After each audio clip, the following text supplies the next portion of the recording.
Okay, so today I'm reacting to Season 1, Episode 11 of The Sopranos, so let's review the last one. We've been on sort of a bad streak where they haven't been very good. From Episode 6, it's been all sort of downhill.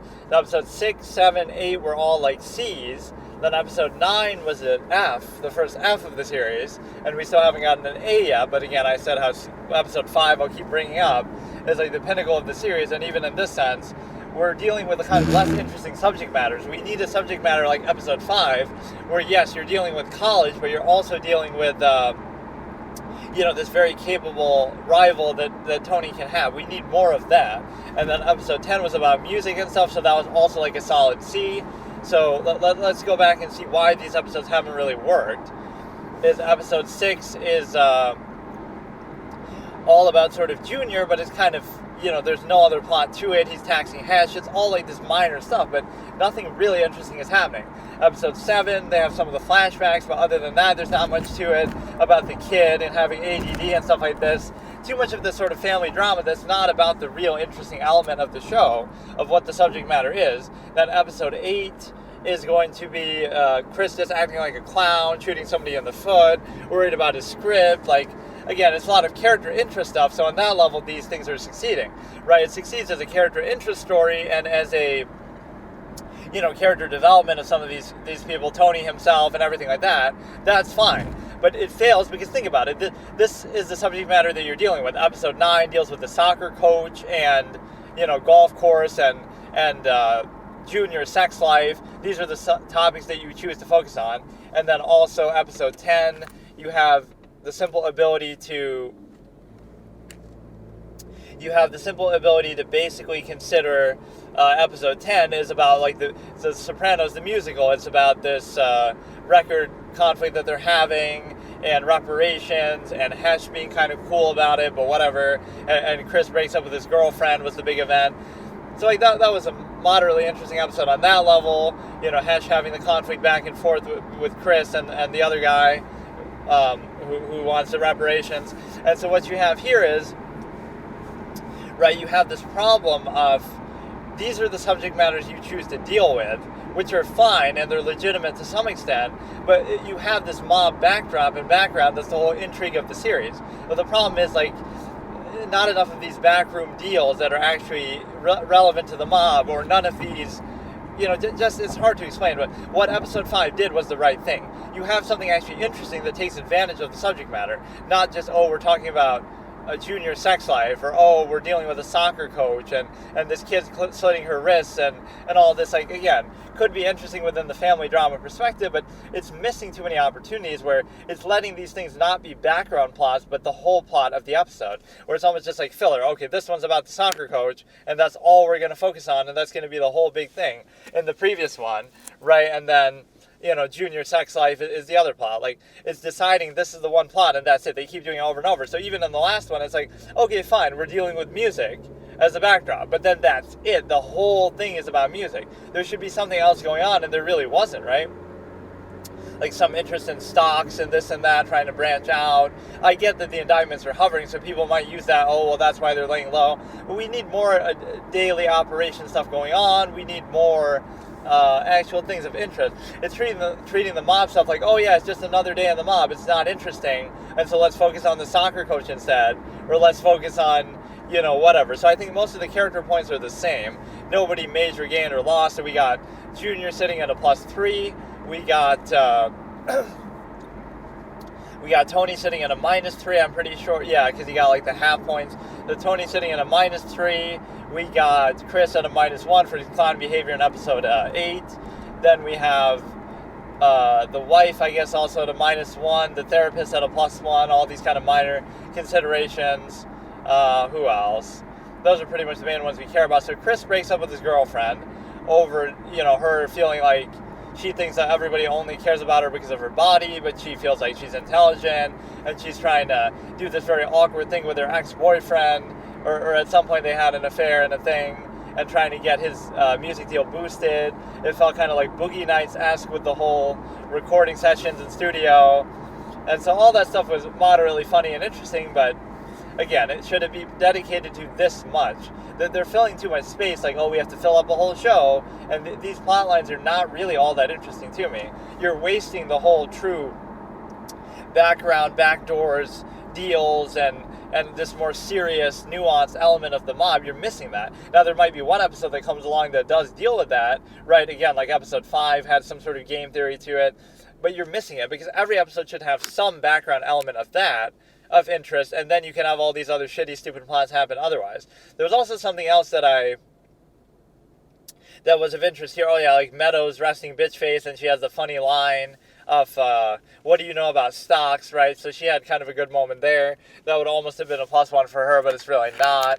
So the wife's going to lose some money on stocks, and it's going to be, I don't know. They're losing track of what the core narrative should be in this, where there's something more intriguing with the mob. We need like an actual mob war going on, which again, they might work towards that, but the problem is that they've taken their sweet time to do it, and it seems like it's relegated in too much of an episodic form. It's the same criticism you can sometimes have of like procedural detective sort of stories, that, oh, it's just another, we're on the case, and each episode deals with a case. And yes, they might have some background plot, like there's some huge overarching villain. I'll use The Mentalist again. Like, yes, you have the Red John plot in the background, but for like season 4 and season 5, there's very little of it that's being discussed, or at least season 4. They kind of forget about it, and it's just in the back burner. So what it's relegated to is like, oh yeah, every 10 episodes we'll mention it once, or we'll have like some little thing that happens, but for the most part, it's just like, it's forgotten about, and, oh, we're dealing with this episodic basis. But this is how it feels with the mob, and the actual intrigue with that is like, it's in the background, and then every once in a while they'll bring it up, but for the most part, oh, it's just character interest. Like, oh, what's this character up to? This character is having some trouble this episode with their script, or with the music, and it's like, it's just not substantial enough to, I don't know, it feels honestly like a waste of the subject matter. I'm not saying it all has to be about the mob and exploit that, but it's almost the opposite. They're using it just as a novelty, like, oh yeah, this show has to do with the mob, but a lot of it really doesn't.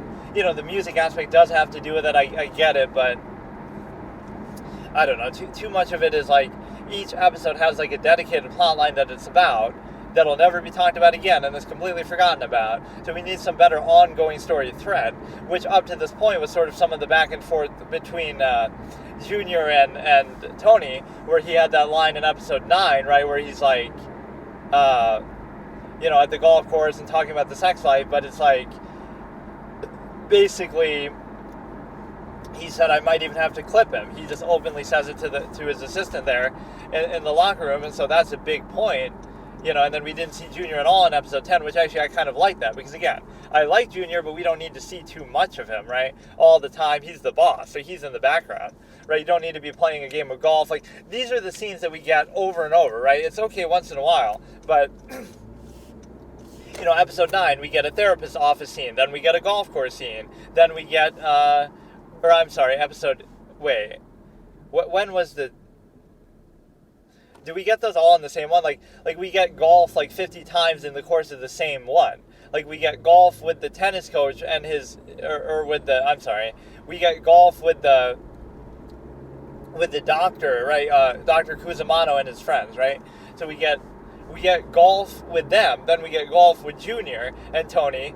So these are the scenes that we're getting. Then we get the therapy office. Like, where is the backroom deal with the 5 families and Barzini and all these kind of, these kind of scenes that might seem obligatory, but you need more of this serious high-level stuff happening.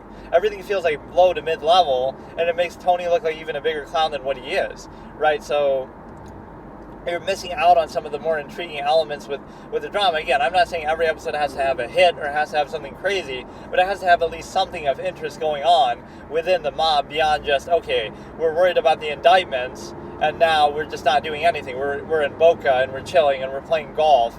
I guess you could say these few episodes have been sort of the mob downtime arc, where we're just not worried about it, but even before that, it felt like they were dealing with so many other stupid things, like, getting the teacher's car and getting the guy to try to get a divorce, right? That still has to do with the mob, or I guess the teacher's car really doesn't.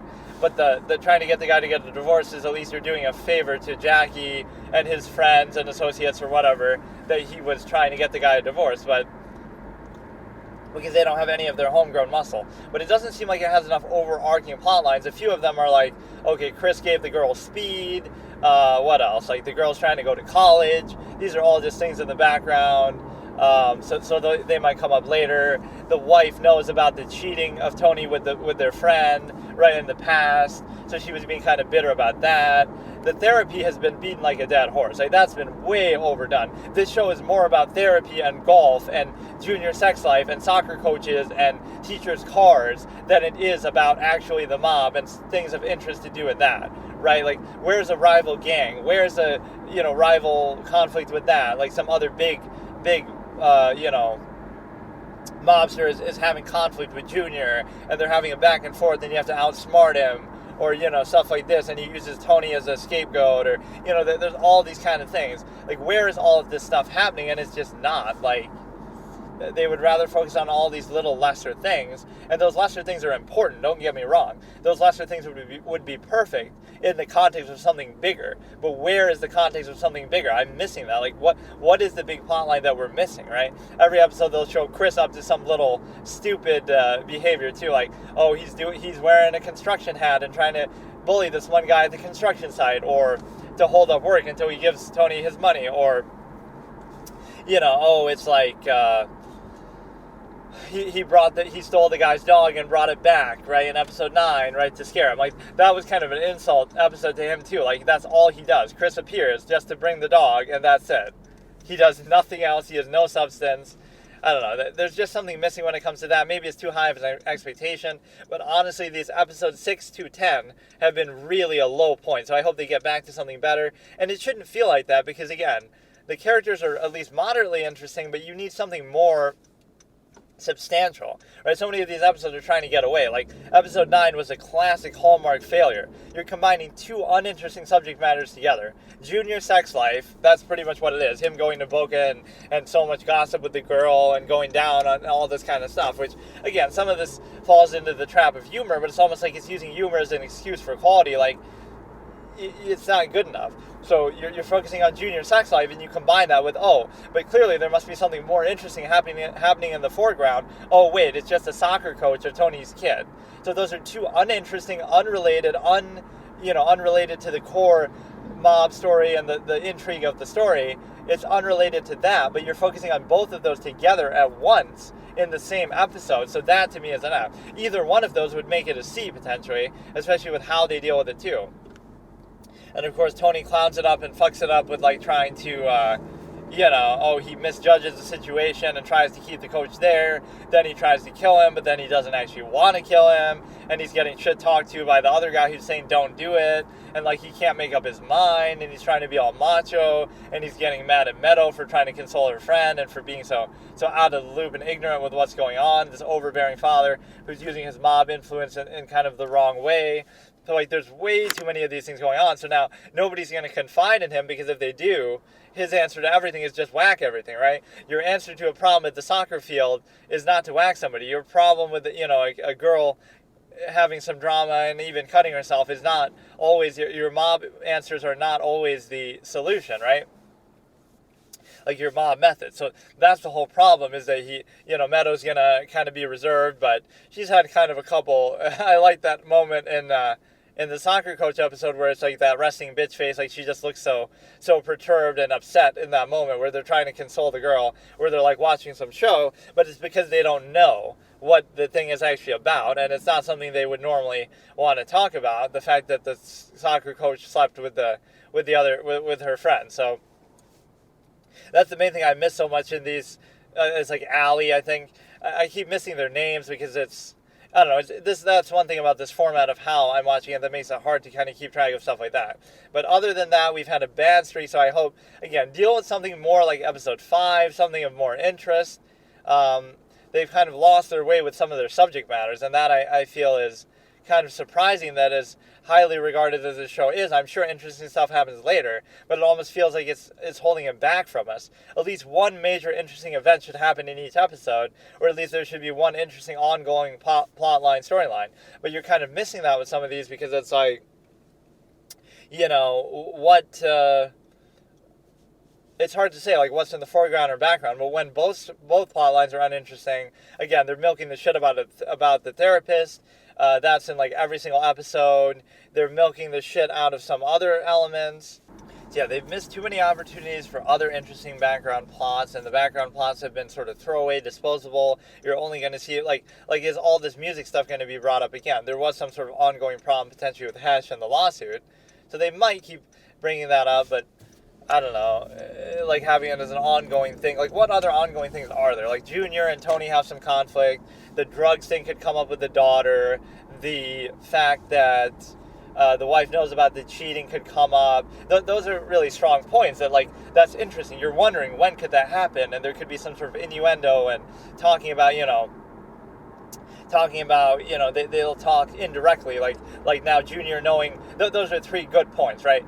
The fact that Chris sold the young girl drugs, right? Tony's daughter drugs, Meadow, right? And maybe somebody else, I forget. But whatever. The fact that the daughter bought drugs from Chris and Tony could find out about that is a good ongoing plot thread that's kind of in the back of your mind. So that's good that it could come up at any point.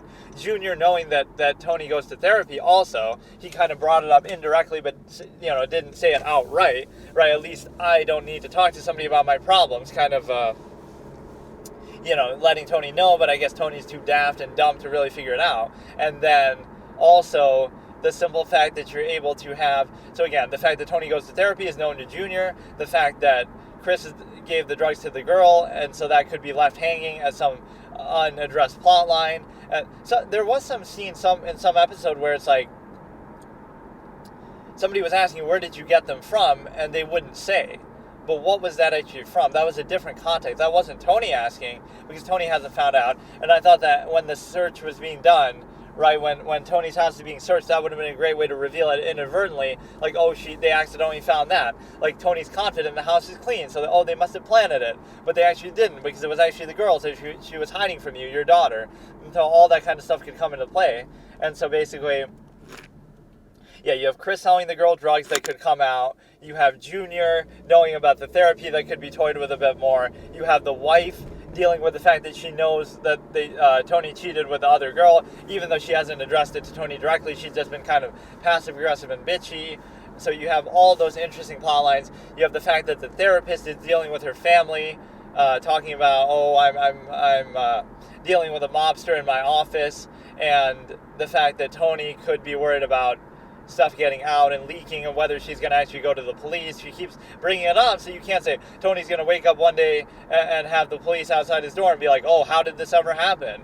It's not like I've been telling everything to a therapist, or it's not like she's warned me 50 times that, I might have to go to the police. I have an obligation to go to law enforcement, which there almost should be an exception from that, unless you feel like it's really something, patient-client confidentiality. You shouldn't feel that bad about it, like, you really shouldn't have to say that. That's not your duty, but then again, your client shouldn't be such a dumb clown that he says things like, he started off with the right idea, but then I guess she's too smart, so he felt like it's insulting her intelligence, or he fell in love with her too, like total clown face Tony elements. There's so many layers to why that's a clown thing. The fact that you're going to therapy, the fact that you're saying real things without disguising them, like, my first body was then, or I've committed this crime last week, or whatever, right? And then number 3 is, so you're just saying it directly, bold-faced, they could be used against you. And then number 3 is the fact that you fall in love with her, and you keep going to her after all this time. You have her followed around, you have her boyfriend beat up, you have all these things happen, even though the boyfriend beating up wasn't really his fault, because, obviously, that the guy just did it on his own. But even having her followed, fixing her car, like, something is wrong with the way he's handling this whole situation. So yeah, that episode 10 was a solid C, so it's still a relatively bad streak. The standard is obviously high, but I mean, that goes without saying. We've had 1 F, a lot of C's, a lot of B's, and no A's yet, but that's fine. So hopefully, maybe this one will redeem it. So yeah, that whole segment though of not that that's what Boogie Nights is even about, but that just reminds me of Boogie Nights for it being played for, like, sort of comic relief, the whole studio and recording and singer aspect. So I kept associating that with Boogie Nights. And then the name of the episode kind of baited me, because it's like, a hit is a hit. Makes it sound like something mobsters would say in the context of, justifying a hit. Like, it's just a hit, it's just business, right? Don't make anything more of the fact that we just killed somebody and it's just a hit. But actually it was something that Hesh said, which maybe he said it in other contexts too, since he's in both businesses, but he's saying it to Chris, like, a hit is a hit. I know a hit when I see one, right? So that kind of was a good bait, double meaning potential moment. Although I don't think they say it in any other context, or maybe they say it at the beginning about something else, but generally that kind of was a good trick. I thought it would mean an exciting hit would happen this episode, but actually it's not, because they're in the whole downtime, my mistake of expectation, right? It made me think something actually exciting was going to happen, but since we're in the mob downtime, it actually didn't. It just means it has to do with music. But yeah, that was a good title. They kind of tricked me a little bit. So this one is episode 11, Nobody Knows Anything. Even though, that could have to do with the therapy, I would assume. Like, I should always make a prediction what I think it's going to mean, but sometimes I try not to even look at the titles because that might give away too much. But nobody knows, but see how they tricked me last time. Nobody knows anything. It could be that this is Tony justifying to Junior that I didn't tell anybody anything of substance when he's confronting him about therapy, because they haven't really had that conversation yet. He just sort of alluded to it vaguely. And see, Junior didn't bring it up to Tony, but Tony's, this sort of shows you a maturity thing. And this is sort of goes into sort of a half point -1 for Tony that we've already taken into account, kind of. But the fact that at the golf game, Junior, they both know something, right? Tony found out very recently from his wife that, through gossip, we found out that Junior's going down on some girl, right? And then Junior has already known for a couple episodes, like from episode 7, right, that from the mother, that Tony is going to therapy. So Junior doesn't bring it up to him and isn't trying to make a point of it. And even when he does bring it up in retaliation for what Tony brings up, he only does it vaguely, make of it whatever you want. And he leaves it at that, right? So the point is that he's much more guarded with it, whether it be for strategic reasons, like I'll pull it out at the opportune moment when it benefits me, or whether it's just out of respect that he's not going to make a big deal out of it. Tony, on the other hand, learned about it more recently, makes more of a point of it. He beats it like a dead horse, says it over and over. He does it without prompting, not in retaliation, and he also is not vague about it really at all. He keeps, laying it on thick. So that makes Junior look much better, who is more subtle, who is more guarded, who waits longer to say it, who doesn't even bring it up, right? He learned about it earlier. He waits longer to bring it up, and he doesn't even bring it up directly, even though it's in retaliation, only after Tony's brought something up.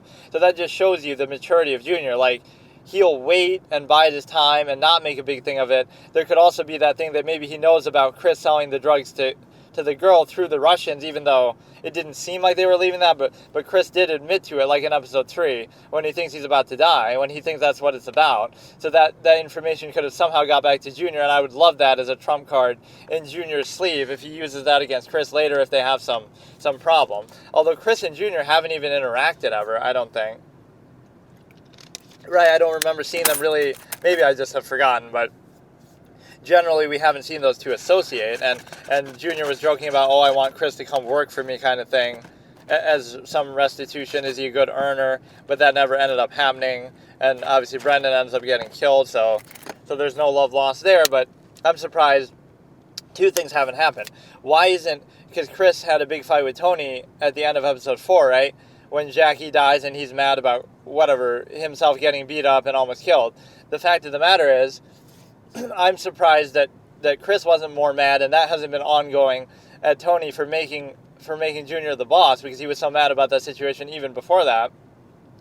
Just everything Junior had done. And then I'm also surprised that Tony isn't more mad at Chris for that one. They just kind of let that go. He's let a lot of things go. Actually, Tony's one good strength is humility, despite everything else that I kind of clown him for and all his mistakes. But no, that was a great emblematic moment. This is actually a great, thing to keep in mind.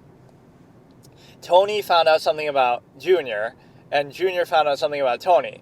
But Junior holds it in his back pocket, whether for strategic reasons to use it at a better, more opportune time, or just out of respect, and he's not trying to make a big thing out of it. Tony, on the other hand, again, he finds out about it later on, right? So Junior knew about it earlier, but didn't say anything. Tony found out about it just right away and says it right away.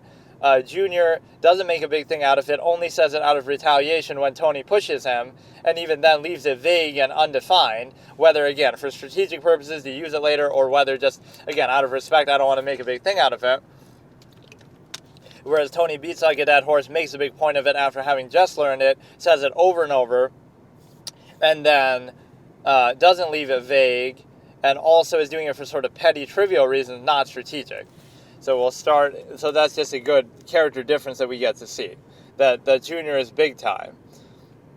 So we start in 3, 2, 1, episode 11. Nobody knows anything, even though the therapist knows everything and is even talking about it with her family, which is kind of a clown thing to do. So we start with the music this time. But no, I just kind of thought about that more deeply myself, too, the moment at the golf course. So that's the problem, right? Tony's just doing it to be peevish. He can't hold it in. He can't hold it back. He's doing it over and over. He's beating like a dead horse. Like, that's very questionable to do that. Why are you antagonizing the boss that you made the boss? Why are you making a big thing of it? Why does it even matter? You could say Junior's too sensitive about it, but it's not necessary. It's just not a necessary thing to do. How does it help Tony in any way? He's just being a dick. He's just being a troll. So he's trolled for a couple episodes in a row.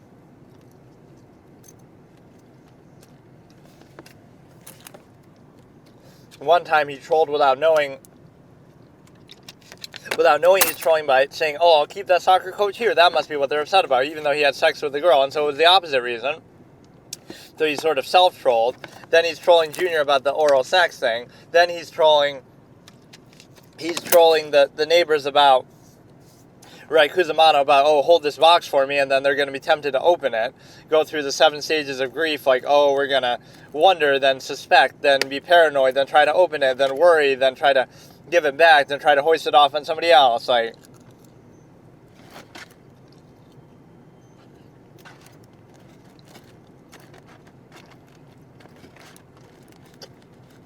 But we're looking for something from here that is going to be actually a little bit of a redeeming element for the series where it's gone on kind of a bad streak.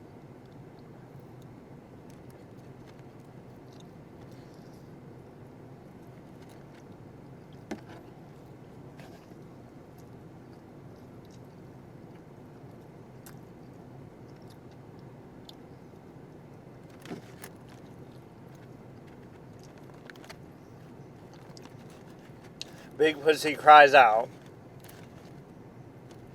This will remind you of the Senator Geary thing, like somebody dying during sex.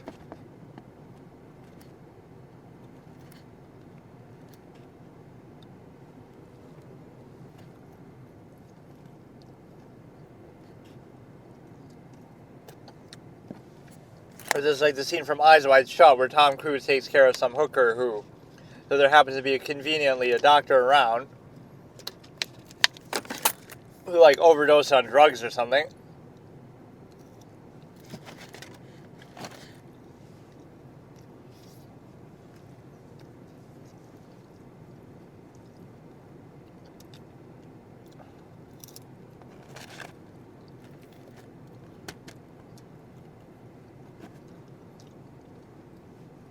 Four days later. So is Big Pussy gonna die now?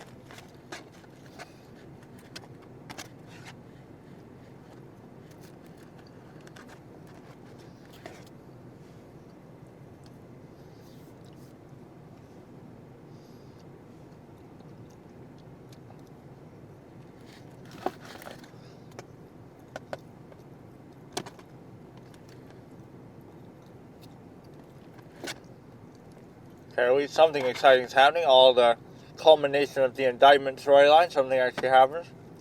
So what tipped them off? What is it really about?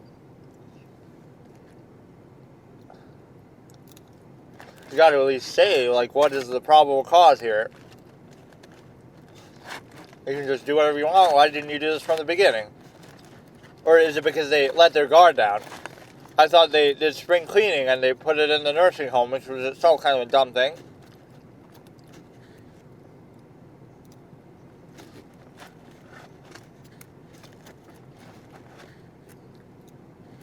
least he's not trying to lie to the officer. But somebody's going to go down, and it's not going to be Junior.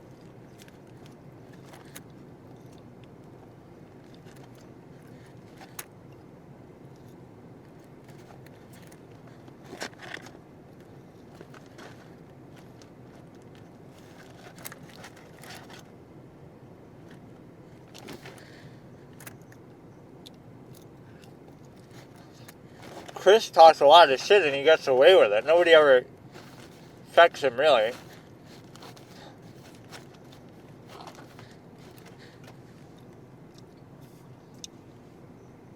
Or they check him, but they let him get away with it and keep doing it in the future.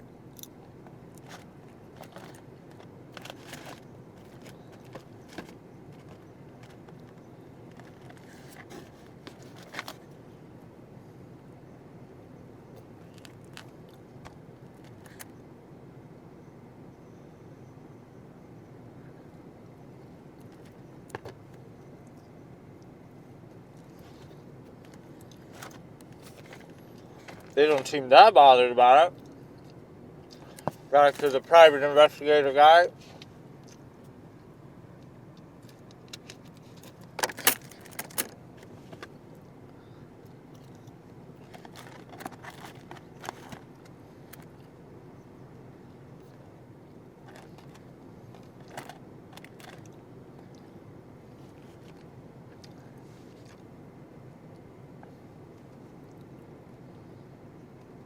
You're the one who asked for this, Tony.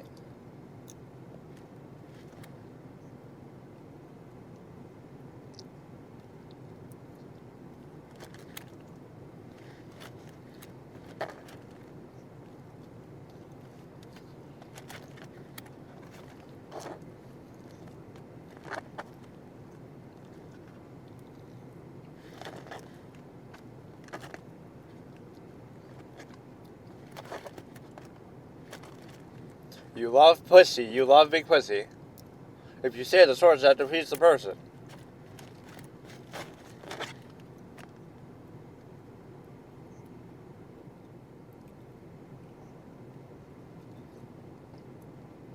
This is one of those main benefit moments. Like, either take the information or don't. Just fine, then don't believe me and see what happens. Like, why would it make it up?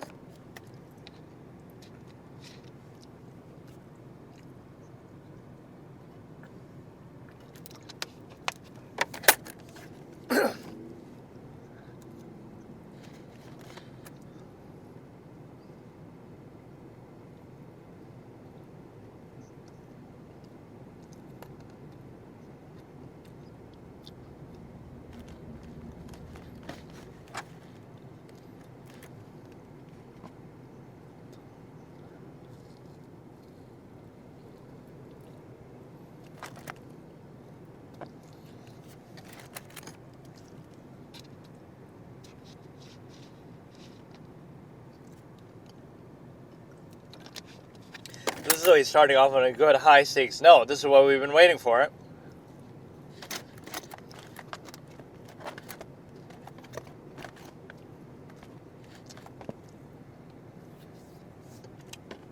Yeah, I wouldn't have predicted that, though. Like, Chris, I always would predict would do something because he's so fucking unpredictable. You can always count on the unpredictable to be unpredictable.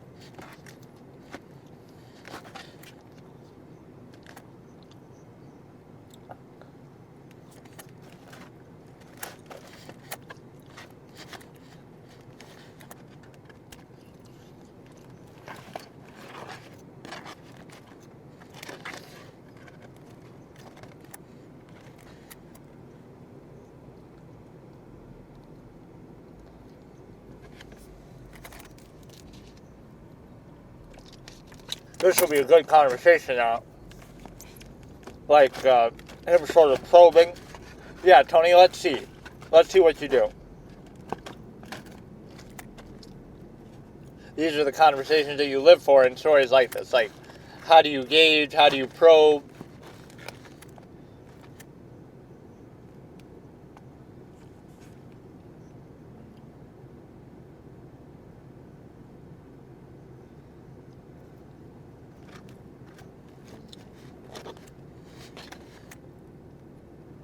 Don't make it obvious so you know.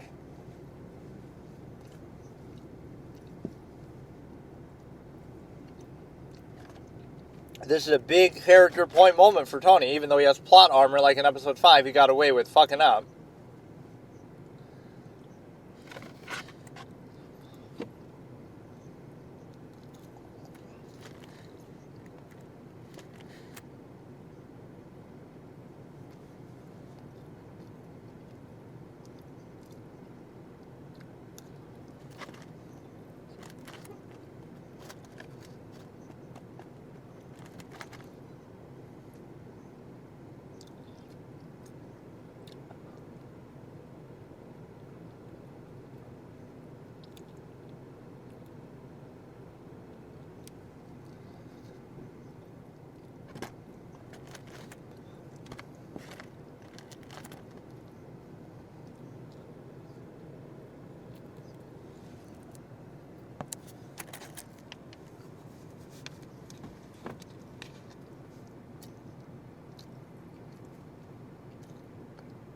So it didn't take much convincing to turn everybody against him. Like,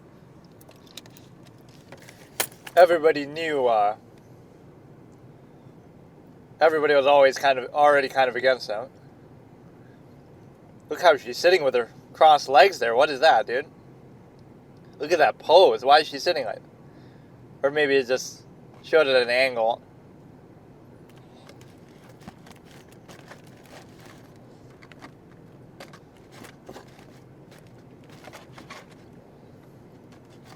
Yeah, say his name.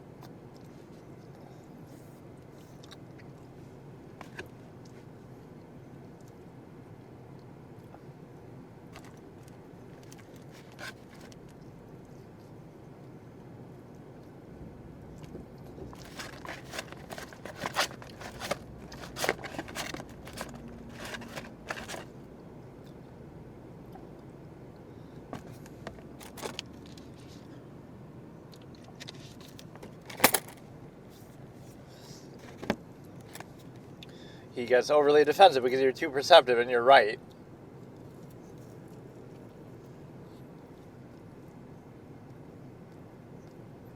Paranoia, being a rat, like how do we tie this together?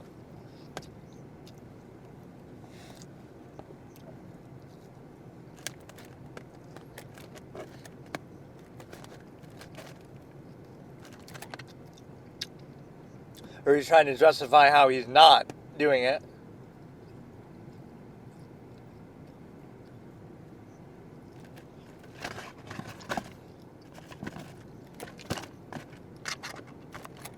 And he's used her advice in similar ways, like making Junior feel like he's in control, make the elders or make kids feel like they're in control. So she's so smart and so perceptive that he's almost getting carried.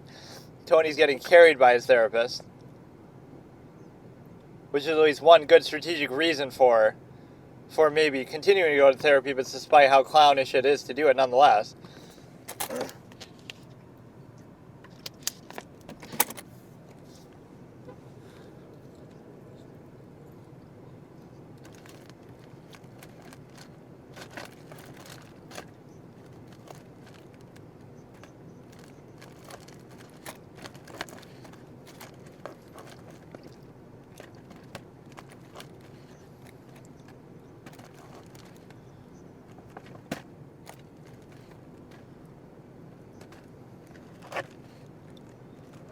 I can sum up Tony in a single word. He's a clown.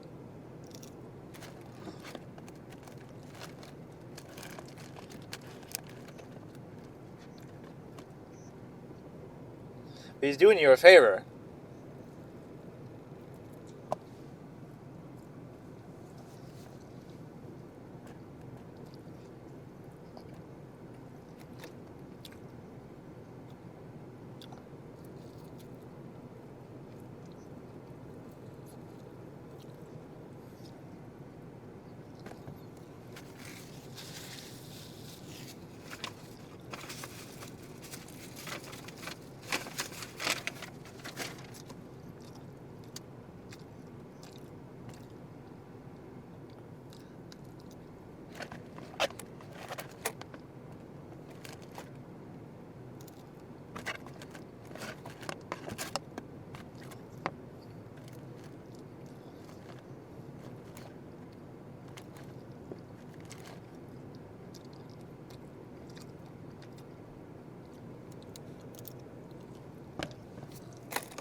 So Tony's using the therapist arguably as a resource, though, so at least that's a good use of it.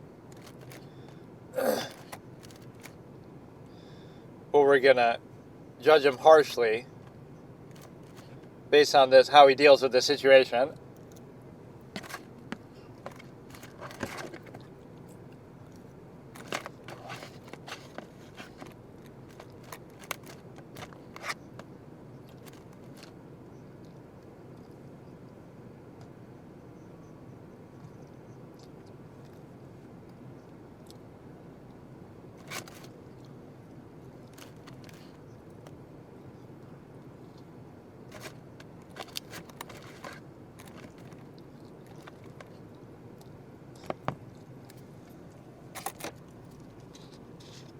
Yeah, what will he do? Will he kill him? Will he give him less responsibility? Just keep an eye on him? Have somebody tail him like how that guy was tailing you for Junior, even though he didn't ask him to?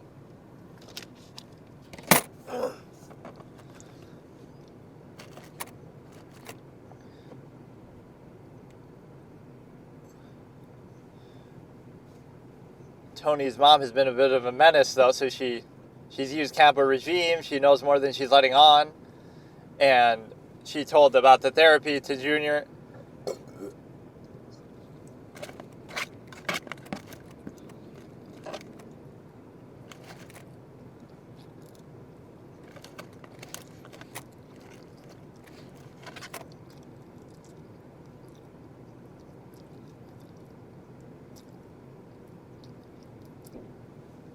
He put guns in your fucking closet.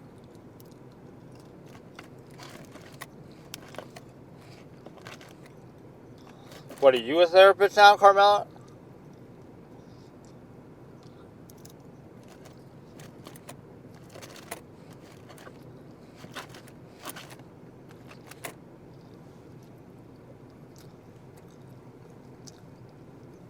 You have a lot of power when you talk to Junior.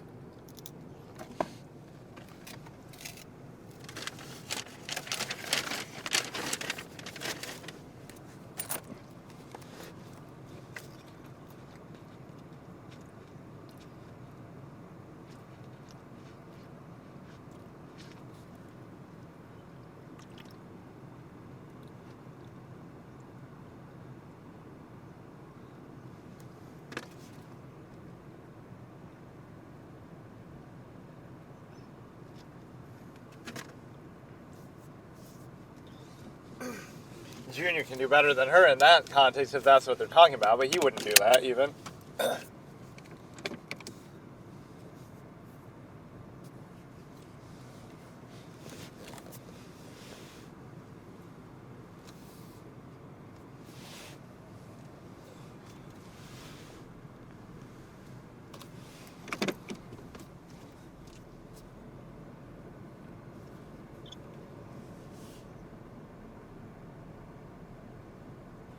But you're in a nursing home still. You keep saying that, but you know about the terms. Stop being such a bitch. Why? She didn't come here to argue. That seems like she's going out of her way to do it.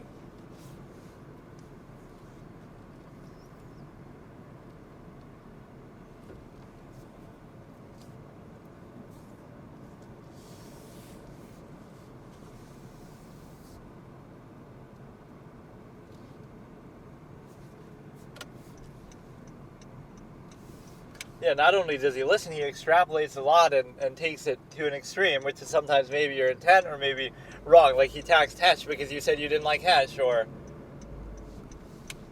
I don't like this being the...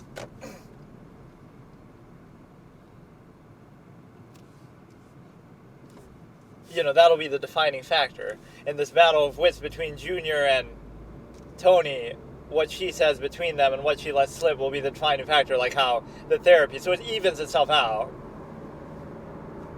But more so, she's favored Junior and telling him secrets rather than telling Tony secrets about Junior. Like she didn't say in the first episode that something needs to be done about Tony, whatever.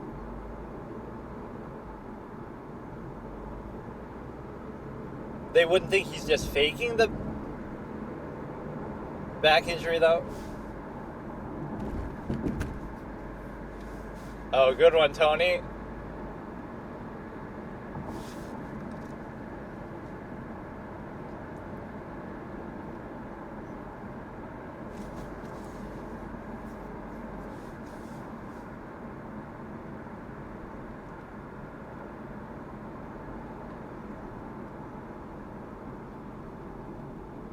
And that's the motive right there. You establish motive.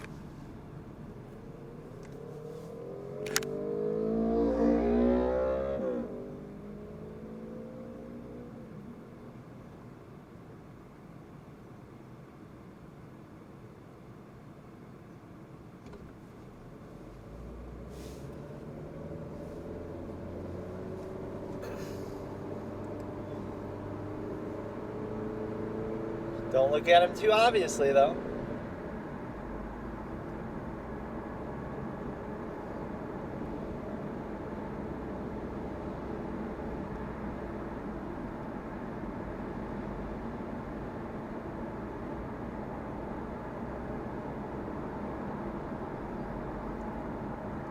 They come as your friends to hit you, though, as Henry Hill was saying in Goodfellas. This is the moment. If you say the wrong thing or don't say enough, he'll kill you. He should.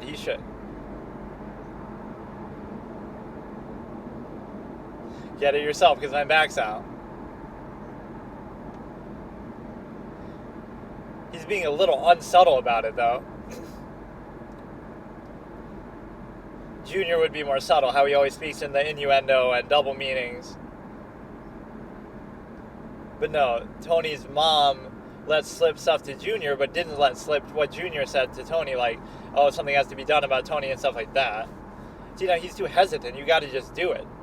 Or let's see, Pussy actually turned into a villain, like, where he's actually going out to kill Tony, and they try to have a little mano-a-mano fight, gunfight. Just kill him. See, he's too hesitant. Just do it.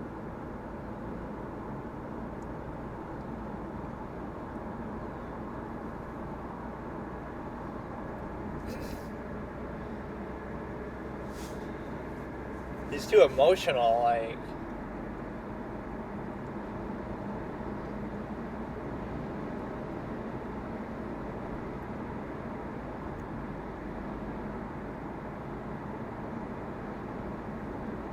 Apparently not very long, because he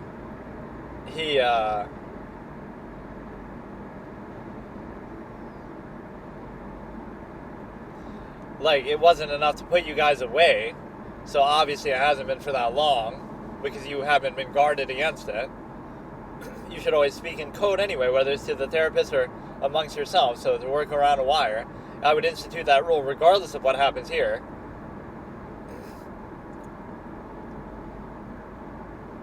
Always speak in innuendo.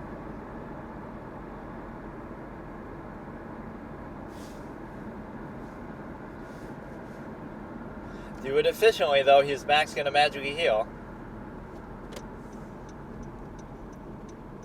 You just said 90%. Fuck off.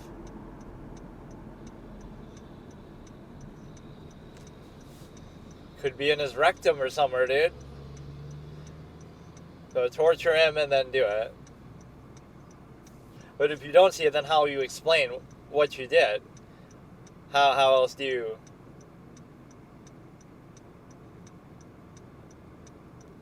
Giving him too much leash, you just have to do it.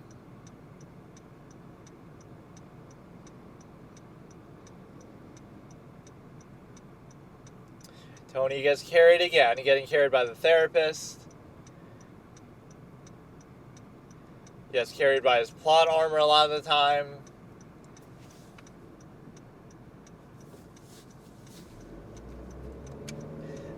So this is at least a good, solid plot line to the episode. This is what we need more of.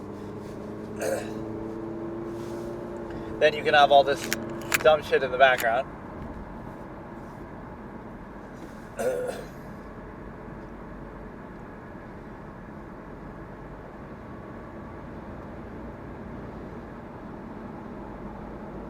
Nobody found those guns yet?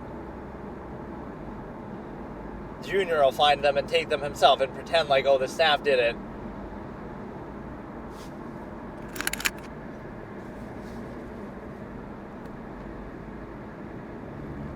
Or he takes it like, oh, they would have found it, so I did it for a good reason, and then he keeps the guns and stuff. That's another one of those things that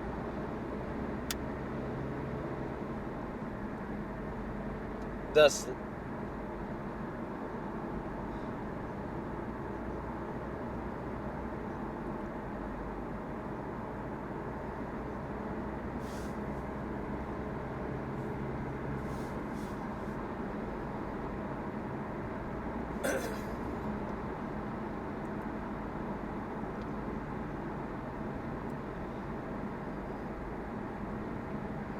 Yeah, I look forward to Junior too, but you gotta earn it.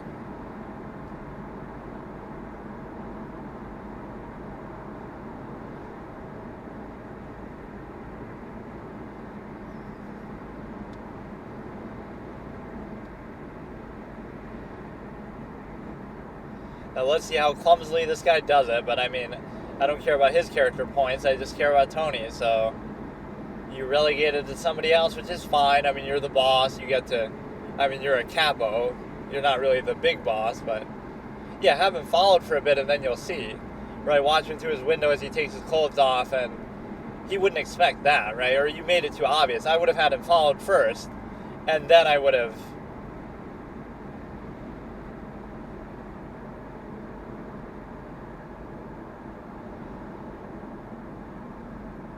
perfect way to do a hit on somebody.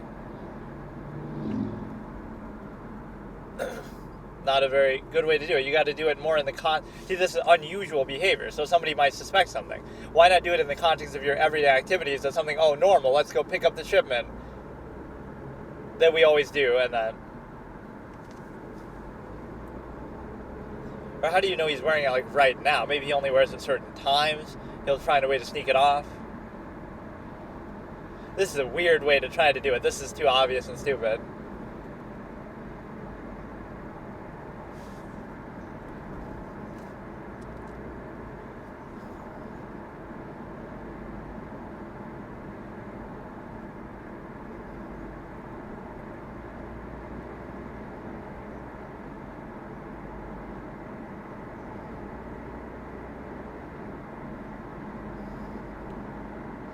Being too obvious.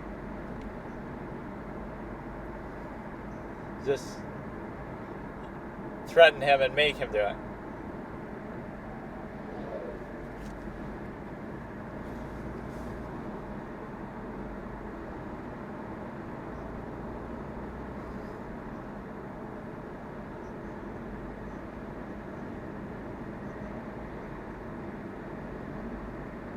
Just threaten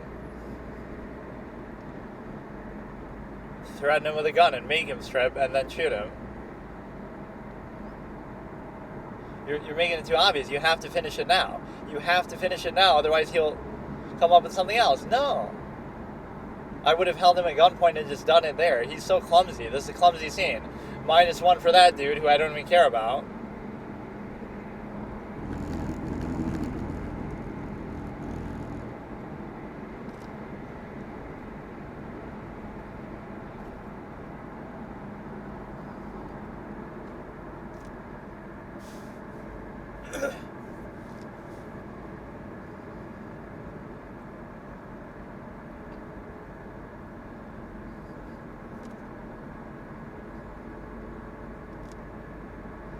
Oh, that would be a twist. So he owes Pussy money, I guess?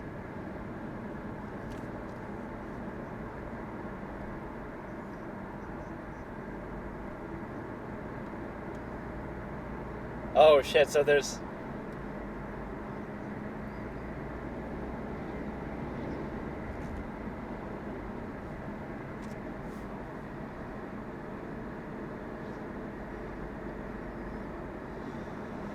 In this day and age of sports betting ruining sports. This is a good layered thing, though. This is actually really good.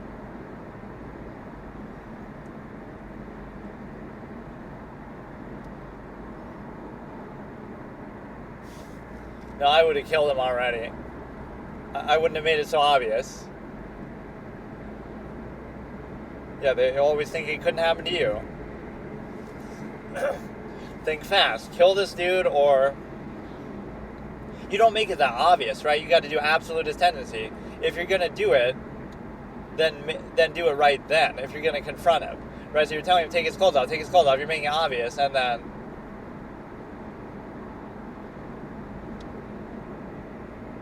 now you're gonna go while he's showering, or you'll have him go in and search him.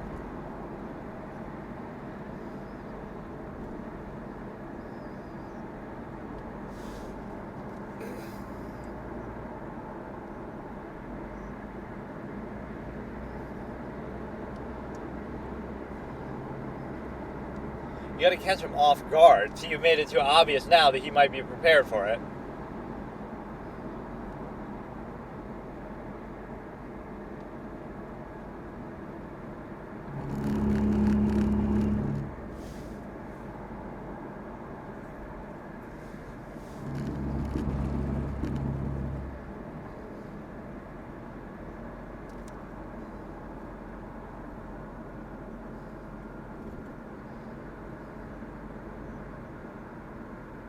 Is that?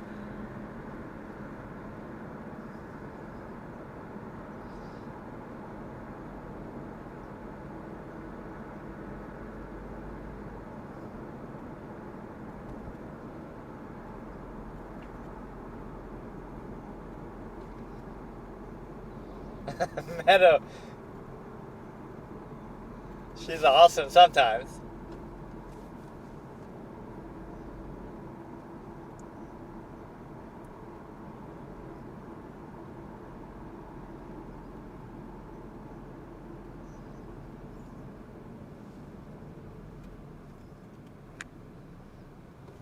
She has some good snarky lines.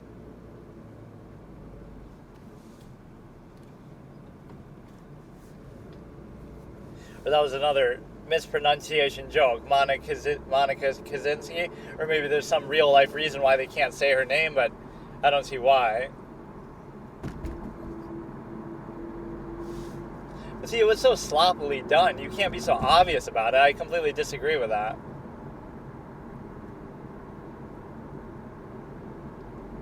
So this guy has his own incentive, though, to potentially lie, like, because I'm in debt to the guy. Because otherwise I would have entirely believed him.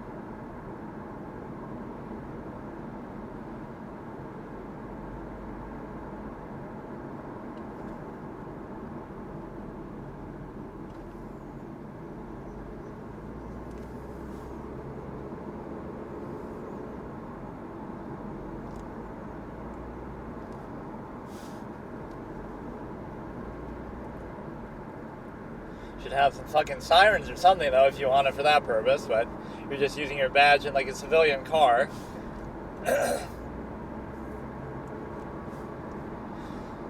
Yeah, the fact that he's in debt might make him lie to try to get rid of him, but that's also a risk, so there's a lot of nuance to that, whether you think he's actually telling the truth or he's lying to try to get pussy killed, but then he could also be telling the truth, but he also wants to get pussy killed. Oh, shit, I wasn't expecting that. He just wanted to flash his badge one more time. But the point is that you have... I still would have been inclined to believe it, though.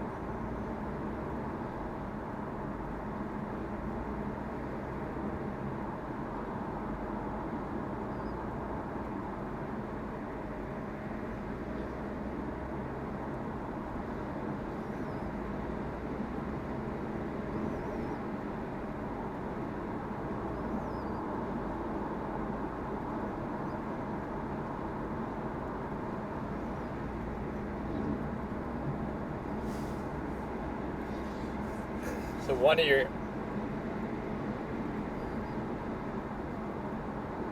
I mean, why? But see, he killed himself, so I would just...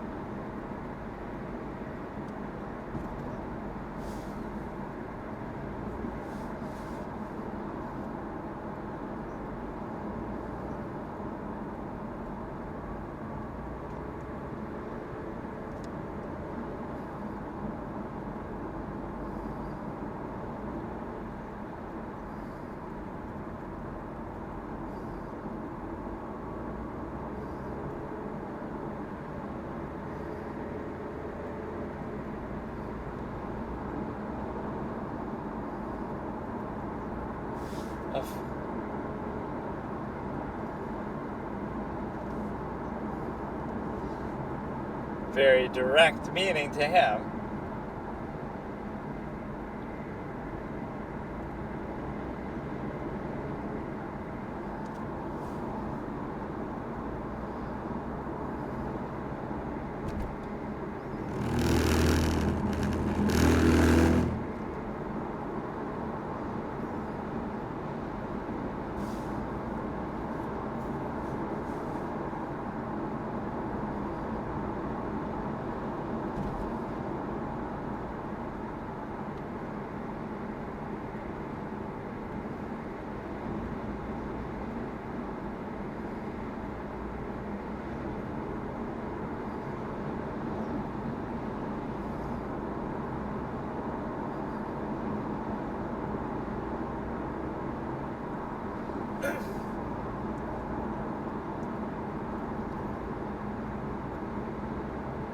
Yeah, because he's so obvious and unsubtle, you know where you stand.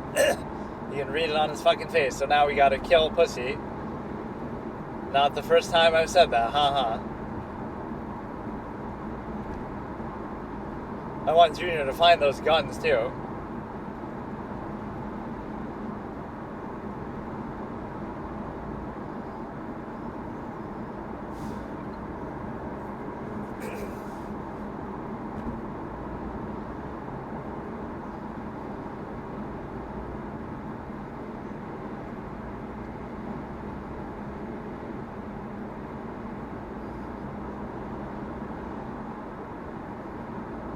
He's not even against it.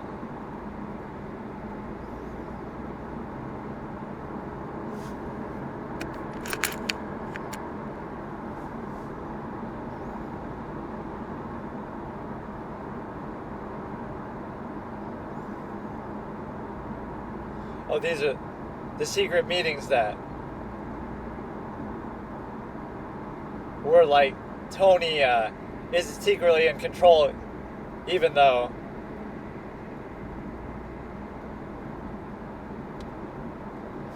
see, this is Tony's whole thing, where he meets in private and is like pretends to be the real boss, or makes Junior feel like he's the real boss, but they're doing stuff. So Junior found out about that too.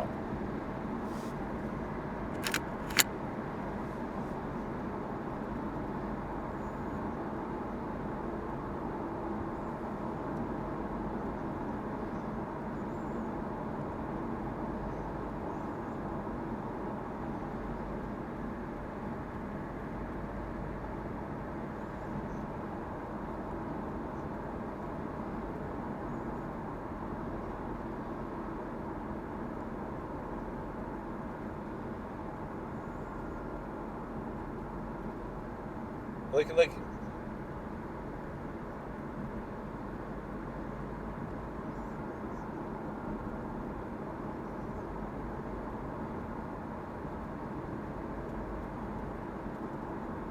But she has been a useful source of information.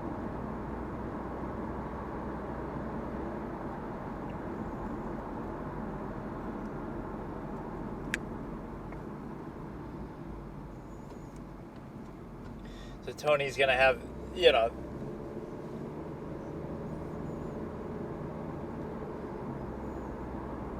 ignorance is bliss. Yeah, we haven't seen that come to a head yet, so that I almost forgot about, but that Tony's like kind of in control, even though he promoted him to the boss. He thought he could run around in secret like that and be still the de facto boss.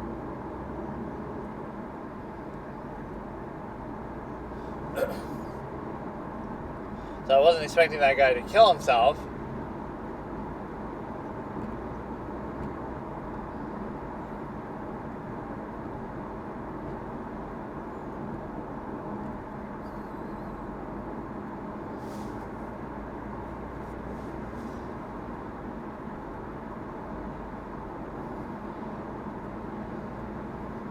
Everybody's a fucking uncle.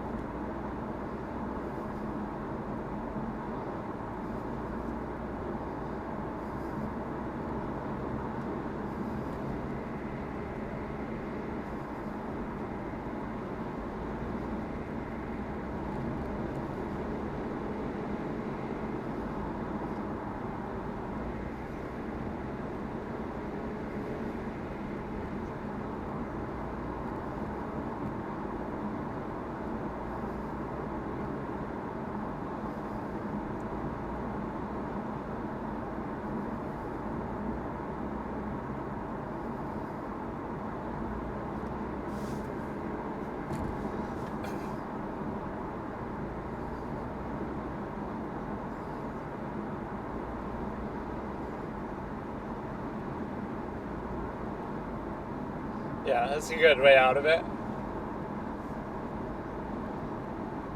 So you never once opened the pool table to see what was under it.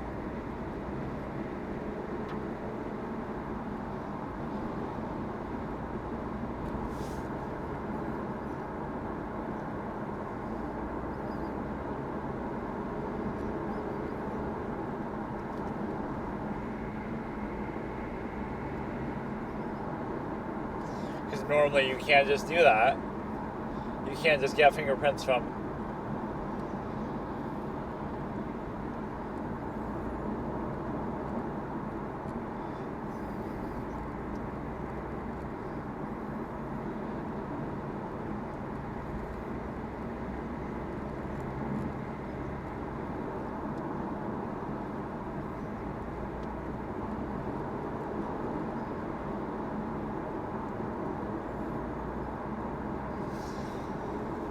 So let's see how this was a pretty strong episode. This is more like a B. Could have been an A if they followed game theory more.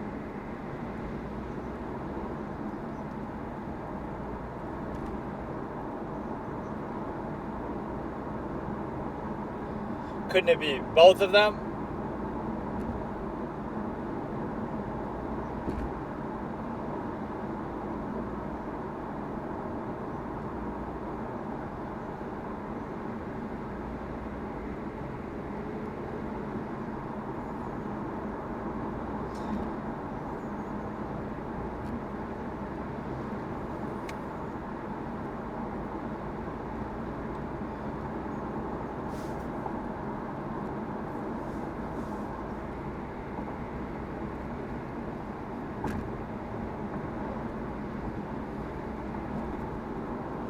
Look how he's panicking, totally out of sorts. Yeah, he must know now, so he's on the run.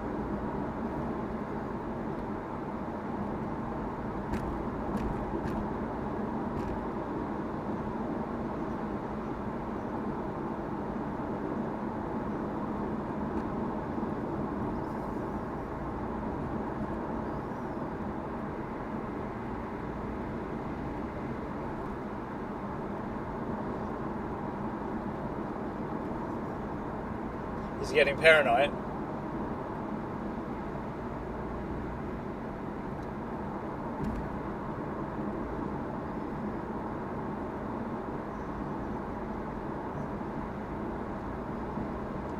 I would have done it though too, I was saying. So the cop had his place in the right. He wasn't wrong by intent, just by accident. So it's kind of a layered, very complex situation where he owes the guy money, but he actually crossed the facts with somebody else and all these kind of things. So that was very, very, very well done, despite the patience that Tony showed opening him up to stuff too. So why couldn't it be both of them though?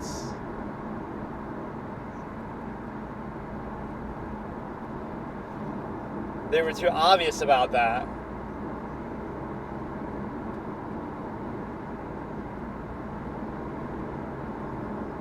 With the way you were acting.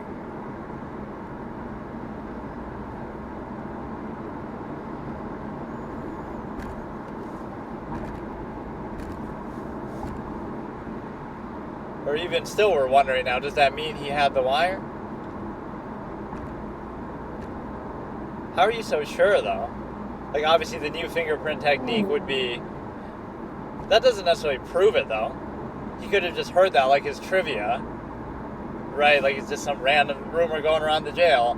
Hey, they have this new technique. That doesn't prove that he's... But that was kind of reasonably smart by Tony. He almost gets a +1, but it's more like half a point. Just that he was patient enough to try to figure it out.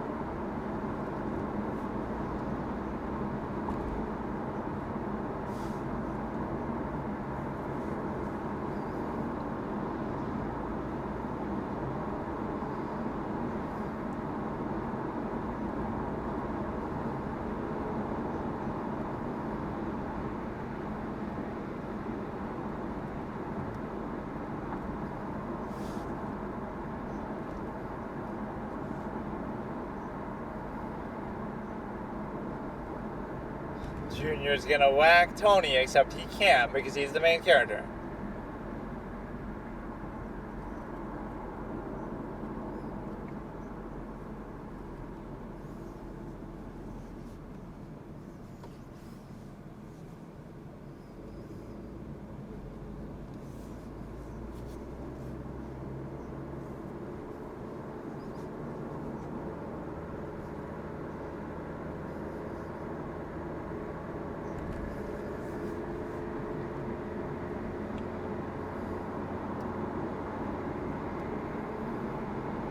You'll mouth off to your nail salon and it'll cause a whole fucking fiasco. Didn't you see episode 8 or 9 or whatever?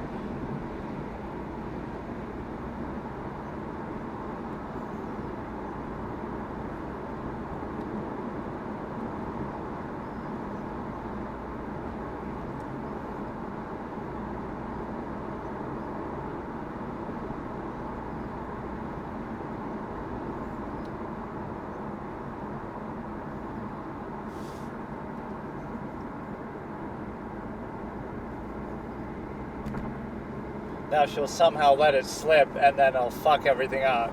This clown-faced idiot has to say it.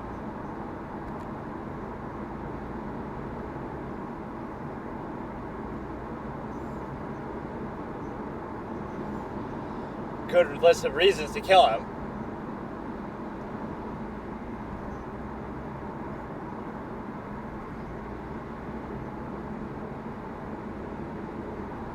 Or that's what it makes it seem like.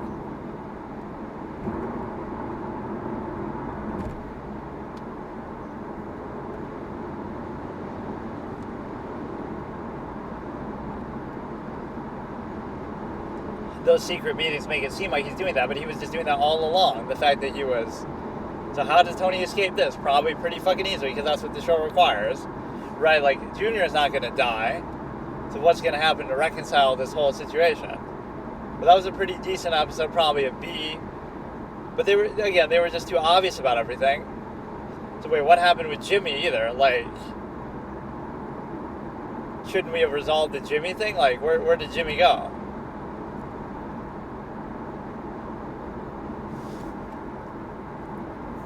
But no, that was amazing with the number of mixed clues. That was like a worthy detective episode, actually, trying to figure out. So I bought into the detective's intent, so I didn't think he was lying about it. But think about the layers to this. This is actually good. So the detective comes to him and says that Pussy has a wire. Now, at the face value, you believe that, but Tony wants to see proof. So good on him that he's disciplined enough to wait. But that opens you up to risk that he could, rat you out or whatever. So Tony wasn't super obvious when confronting Pussy, but the other guy was at the Schwitz or whatever, the sauna thing, right? So he was too obvious, so that makes it too clear. You got to do it more subtle way, or you got to just threaten him outright and do it like that. All right, so now, beyond that, you have the simple ability to look at all these mix of clues. Then we find out, oh no, this guy actually owed Pussy money, that cop, that's why he wants to get rid of him for that reason. So now that casts doubt on him. Maybe he's just saying it because he wants to get rid of him because he owes him money, right? Or maybe he actually does have a wire. Or Tony accurately says maybe both. Maybe he does have a wire, but he's only bringing it up because he wants to get rid of him because he also has money, right? So I'll give Tony a +1 for this episode, that he was generally good, definitely patient, more patient than me. So his humility and cool head sometimes help, even though he was mad at times. That was generally still a good episode for him. So he's down to a -2 based on that. Right, for his general patience and reasonable intelligence. He found out it was Jimmy a lot easier than me. I thought that might be where it's going. But now he's also getting paranoid. Like, what did that have to do with it? And of course, as the audience, we don't know that it's like, oh, they went away at the same time, so therefore it makes sense. Because if you remember what the cop said, he's like, this started happening right when he went away or whatever, right? He linked that together. So there was no way for the audience to know that, oh, Jimmy, unless they said it before, which is weird, but I'm just saying, like, that would take a super detective genius to do. But it basically means that we couldn't have really known that it was Jimmy, but then, okay, he's talking about fingerprint technique. That doesn't mean that it's him either, even, but what you have is a situation where, again, let's look at all the clues. The cop comes and says, okay, he's heard about it, right, period. Right, sort of in a vague way or something like that, right? But he's pretty sure. then I incline to believe it. So I would say just deal with it quickly or decisively or subtly. Either so like you just threaten him, take off your clothes when he doesn't expect it right away, have him followed, something like that, where he doesn't know he's being watched as he takes off the wire in his house or whatever. So either have him followed in a subtle way or approach it in a subtle way too, where you're just talking around it the way that Tony kind of did. And so what you have is, you have the clue from the cop that, oh, it's pussy. Then you have a lack of definitive proof, but it's still pretty convincing. Then you have the casting doubt on the cop himself. Okay, he owes money to pussy, so he wants to get rid of him. But that could still mean he still is actually the one, or he could just be making it up to get rid of him. And then you have a few other details like, okay, it's the fact that he doesn't want to take off his clothes at the Schwitz, so that means that maybe he's hiding a wire. You also have a situation where, he could be faking the back injury or whatever with that. Then you also have the dynamic of what other clue was there? The fact that Jimmy then comes into play and it was actually him because, they went away at the same time, so the cop had his head in the right place, but he just got the information wrong, where they went away at the same time and it was actually Jimmy instead. And so now, that's a whole nother clue to it. So definitely Tony gets some credit for that. I don't fully understand how he can be so sure, or how it couldn't be both of them, or whatever, right? Like, they could have both gotten it together. Who knows? But that was at least a strong episode to redeem some of the... See, it's at least dealing with something more interesting. Now, maybe it dealt with it too much, and there wasn't enough going on in the background, but that I can accept. That is a proper, good B episode. I like it. Good conflict. I don't fully understand what happened, but then obviously Junior's trying to do a hit on Tony, which I don't fully understand because, it can't happen. So what is going to happen with that? They're going to start a war between them, or, nobody's going to know, even though this clown's telling his girlfriend, all this kind of shit. So now, again, you have that collection of clues, casting doubt on stuff, expanding upon stuff, finding out that he owes him money. And then what else was there? There was some good twists later on, like, okay, now Tony talks to Jimmy, who just got out, and now he's like, now he's like suspecting Jimmy, just because he's talking about the new fingerprints and his whole vibe was maybe a little bit off. But I wasn't necessarily convinced of that myself. But then, okay, so Tony sure is him, then they're saying it's not pussy because, they went away at the same time, so you can connect the dots. So that was very cool, actually. That was like a detective caliber episode. Like, you have all these clues floating around, and so I believed it maybe a little bit too easily, where I just said, oh fuck it, just kill the pussy guy, and I would have just done it, or I would have threatened him and made it sure that he's not doing that. But then he's going to feel betrayed, and the best way to push somebody into doing something is to falsely suspect them of doing it in the first place. Like, you keep accusing him of doing it, or you make him think you suspect that, and then, well, why not just do like some routine check, like, oh, we're all hanging out at the bar and we've heard somebody's wired, so we're going to search all of you right now, right? And that's it. You just have to submit to it, otherwise you get fucked, right? Otherwise, we know it's you. So I would have set it up more like that in a subtle way. So the way this episode could have been an A was if the Schwitz situation, either have him followed subtly and try to find out that way, or have the Schwitz thing happen. See, that's what game theory is all about. It's like every character tries their best, not like, oh, this guy's at the Schwitz and he keeps saying, take your clothes out, take your clothes out, take your clothes out 50 times. That's way too obvious. And now the guy goes missing and you don't know what's going on, and you don't know, whether he has a wire or not. If you're going to go that far and make it obvious, then just threaten him with a gun and make him take his clothes off and check it then. Or if you're going to try to be subtle about it, then just, ask once. If he lets it go, let it go. But, then try to do it in a more organic way by, like, following him when he doesn't notice or something like that. Watch him through his bathroom window or some shit. So all of that stuff is well and good. So now you're in a situation where I didn't expect the cop to kill himself, obviously. The whole Junior storyline, he found out about the secret meetings Tony was having with the crew, which, again, we've known about for a while, that he was sort of secretly still keeping a certain amount of power despite Junior being the boss, and so they're doing things that way. Not that Junior isn't the boss. I mean, he is the boss. He's tax cash they couldn't do anything about. A lot of things they couldn't do anything about. So, but Junior's taking kind of the wrong way that, it's still bad what they're doing, trying to run things behind his back, but Tony's the one who made you the boss, though. He was the one who came with that. So why would he plot against you? You know what I mean? Like, he could have just not done it. He could have just not made you the boss and tried to become the boss himself. But no, he's doing these secret meetings, and so therefore, you're trying to grapple power away, and you're kind of trying to, he's the pseudo boss despite him being the boss, or is he the pseudo boss and you're the real boss, right? There's some elements of both. So Tony is doing those meetings, and I like the list of reasons. Like you don't talk about him going down on a girl. You don't talk about you don't go to therapy. All these kind of things. And the therapy angle is actually really fair because we get to see directly that he is actually leaking classified information to the, you know what I mean? You might think, oh, he's smart enough. Surely, I want that conversation to happen. Come on, June, you really think he'll confront him? Come on, June, you really think I'm gonna leak, private information to a therapist? But actually, he is. You know what I mean? Like, he's actually talked about it. She knows that he's a criminal. She's even told her family. Like, all this shit has got around. All this stuff that's supposed to be secretive. Oh, we're gonna kill Tony, but you're just telling your girlfriend. Or, oh, we're gonna kill, or we, Junior goes down on on a woman. That's something that, he just openly says to his girlfriend too. Like, everybody just knows everything. It's not a big deal. And even he knows that Tony's in therapy. So this is how gossip spreads like wildfire. Everybody knows everything now. These random people know, oh, we're going to kill Tony. And Tony goes to therapy. And Junior goes down on women. And just everything is just out there. So generally, pretty good episode. Yeah, at least we're back to the business here. Again, I'm not saying everything has to be this heavy with the subject matter, but there has to be some ongoing conflict of greater interest. So Junior's actually thinking about clipping Tony, so does that mean Junior's gonna die? That, this is the plot armor bullshit that'll happen? Because he's too good of a character. They've set him up too well for that to happen. So now he's gonna try to kill Tony, it'll somehow fail, because Tony has plot armor, not because he actually deserves it.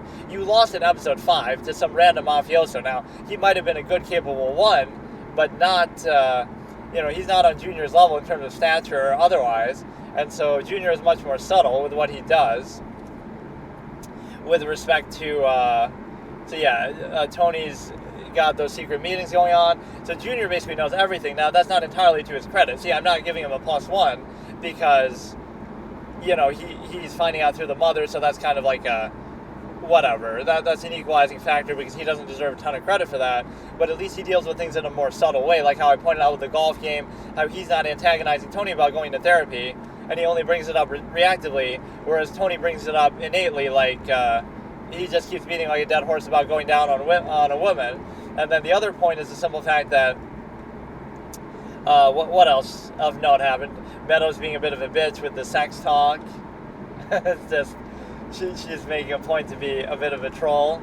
Meadow does a little bit of trolling. So what else do we have? Just somebody wearing a wire. Like I said, I'd institute a code system or I'd do this in the first place. Like, never say stuff directly, even when you're in the presence. Just always talk in analogy, which sometimes they do that, especially over the phone, they might do it, but they don't do it enough. And, with Jimmy, with the other guy, with Pussy, just be a little careful and just, kind of do like what they do in The Departed. Like, everybody's got to submit themselves to a test to find out who the rat is, even if you don't announce that there is a rat. Right, but now that they've gone missing. So we didn't address the Jimmy situation, did we? Unless I missed something. Like, he's still... But at least Tony's convinced of it. So what made Tony so confident that it was him? Just the way he was talking, and just the way that...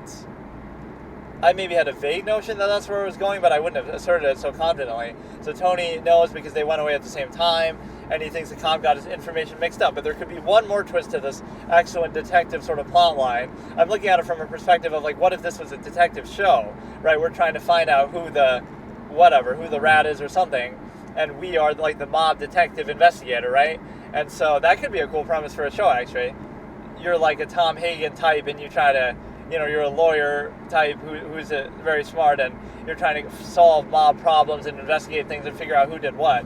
So you would have actually been patient enough to wait, is it Pussy, but it's actually not Pussy, but you were too obvious and played your hand. So yeah, that's the way it could have been an A episode, is if it wasn't so obvious, that if everything you did was super subtle, so that everything he would have to do was super subtle too, and he would have to read into it, but you're too obvious with how you're saying, oh, just get undressed, just take your clothes off. You may as well just threaten him with a gun and make him do it, right? Rather than give them a second chance. That's the whole absolutist tendency that I talk about. Like, if you're going to do that, you find out some piece of information about somebody, but they don't know you know it. So you have one chance. Either you can be subtle and keep beating it like a dead horse, but like without them knowing. But you can be subtle, or you can do it one time. Like, if I'm going to make a display that might let them know, like, take off your clothes, that might let them know. Right? Even Tony going to his house and do you have something to say to me? Rather than even give him that chance, you make sure. So you just make him strip down and whatever. Right? Just say, oh, we might have heard something, or I'm just doing it as a joke, whatever. You do it before they could suspect it. You don't wait to make them suspicious, and now they say, oh, take all your clothes out 50 times, the guy like in the hot tub jacuzzi place. Right? Now you've given him too much warning, and then you don't even follow up. So if you're going to give that warning, now you have to hold him at gunpoint and just do it and make sure. See whether he has the wire and see whether you want to do it or not, despite whatever conflict that might cause with him. And then the other point is, obviously, if you're going to do that, then you have a situation where you have to otherwise be super subtle and don't announce what you're doing. So they fail on that count. But if it had been adequately subtle, like, again, you just have him tailed, and then you have some other trick or trap where it's kind of more less direct, basically.